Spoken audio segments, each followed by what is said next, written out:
আগে প্রায় 15-20 দিন মেলা থাকতো, জেনারেটর দিয়ে লাইন দিতাম। সেটা আরো ভালো লাগতো। শান্তিনিকেতনের ঐতিহ্যবাহী পৌষ মেলা, এই মেলার দিকে তাকিয়ে থাকেন হাজার হাজার ব্যবসায়ী, পর্যটক থেকে শুরু করে স্থানীয় বাসিন্দা সবাই। তবে শুধু তারাই নন, একইভাবে শ্রমজীবী মানুষজনও এই মেলার জন্য সারা বছর অধীর আগ্রহে অপেক্ষা করেন বাড়তি কিছু উপার্জনের আশায়। প্যান্ডেল তৈরির জন্য বাঁশপোতা থেকে শুরু করে সাটারিং এর জন্য পাটা পেটানো কিংবা ইলেকট্রিকের কাজ, যাদের ছাড়া অসম্পূর্ণ তারা হলেন শ্রমজীবী মেহনতি মানুষজন। পৌষ মেলা এলে তাদের মুখে অনাবিল হাসি ফুটে ওঠে। পরিশ্রম তাদের নিত্যদিনের সঙ্গী, তাই এই মেলায় প্রস্তুতির সঙ্গে সঙ্গে শুরু হয়ে যায় তাদের উপার্জন।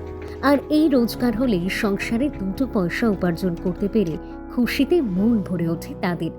এবছরও যার অন্যথা হয়নি। বিশ্বভারতী কর্তৃপক্ষ শান্তিনিকেতন ট্রাস্ট মেলা আয়োজনের সরকারি ঘোষণা করতেই তারা ঝাঁপিয়ে পড়েছেন পূর্বপল্লীর মেলার মাঠে আপন আপন কাজে। সব মিলিয়ে তারা চূড়ান্ত ব্যস্ত প্রস্তুতিতে। তার মাঝে নিজেদের অভিজ্ঞতা ভাগ করে নিলেন সিসিটিভি নিউজের সঙ্গে।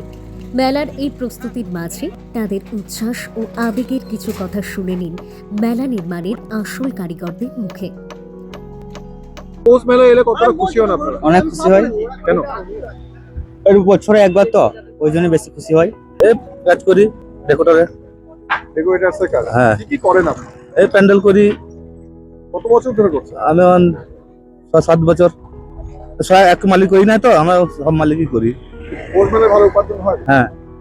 এটা কতটা খুশি হন? দারুণ খুশি, আনন্দ, খুশিতে থাকি, সবই ইয়ে করি। হ্যাঁ, মেলার জন্য মেলা হবে, হবে ভালো লাগে। মেলা হতে আমার কাজ হবে, সবই হবে। মানে মেলার জন্য অপেক্ষা করেন? অপেক্ষা করি কখন মেলাটা আসবে।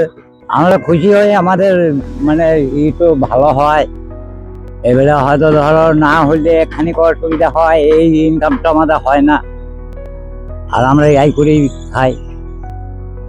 এখানে আপনি কি করেন? এই শাটারিং মিস্ত্রি। প্যান্ডেল তৈরি করার কাজটা করেন? হ্যাঁ।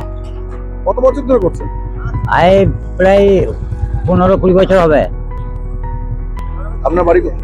মেডিকোনা হয়, কোনোদিন 500, কোনোদিন 700 এরকম হয়।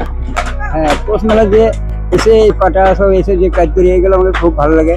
মানে খুব আগ্রহ সহিত আমার এগুলো করি বা এনার্জি থাকে খুব যে করার জন্য। কখন আসবে এটাও আমরা মনে মনে ভাবি, এই মেলাতে কখন এলে তখন যাবো। একটা দিনে কত টাকা করে ইনকাম হয়? কত হবে, 1000 হয়, 1500 হয়। কতটা ভালো লাগে এই উপার্জন হয়ে? খুবই ভালো লাগে।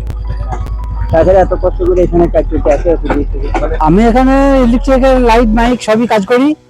এখানে আমাদের মেলায় ভালো উপার্জন হয়। এই সারা বছর পর এই অপেক্ষা করে থাকি আমরা এই মেলাটার জন্য, যে কিছু রুজি রোজগার বাড়তি হয়। এই হিসেবে আমরা এখানে পৌষ মেলাটা খুবই গর্বের মেলা।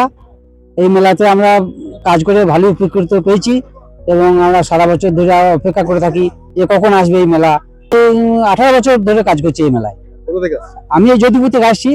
হ্যাঁ, আগে নিউ লাইটে কাজ করতাম, এখন সূর্যঙ্কারে কাজ করি। এই মেলা এলে যত সুখ দুঃখ থাকুক, মানে এই মেলায় ঢুকলে আর কোনো সুখ দুঃখ বাড়ির কথা মনে থাকে না। হ্যাঁ, এই মেলাতেই মনে হয় থেকেই যায়, বা এই বাবুলে এতে খুব মানে ভালোই লাগে। হ্যাঁ, যে আমাদের গ্রাম থেকে এসেছি, যে গ্রামে কি হয়েছে আমাদের দেখা দেখি নাই, কিন্তু আমাদের এই মেলা এলে খুব ভালো লাগে। এই যে এখন জোর কদমে প্রস্তুতি চলছে, হ্যাঁ, মেলা যখন শেষ হয় কতটা মন খারাপ হয়? হ্যাঁ, মন করে তো আমি এত লোকের মাঝে এত ইয়ে করে হঠাৎ করে 6 দিনের মেলা। আগে প্রায় 15-20 দিন মেলা থাকতো, জেনারেটর দিয়ে লাইন দিতাম। সেটা আরো ভালো লাগতো। এই 6 দিনের মেলা তো ওই মানে 6 তারিখ আরম্ভ হবে, তা 10 তারিখে 11 তারিখে শেষ হয়ে যায়, খুব খারাপই লাগে।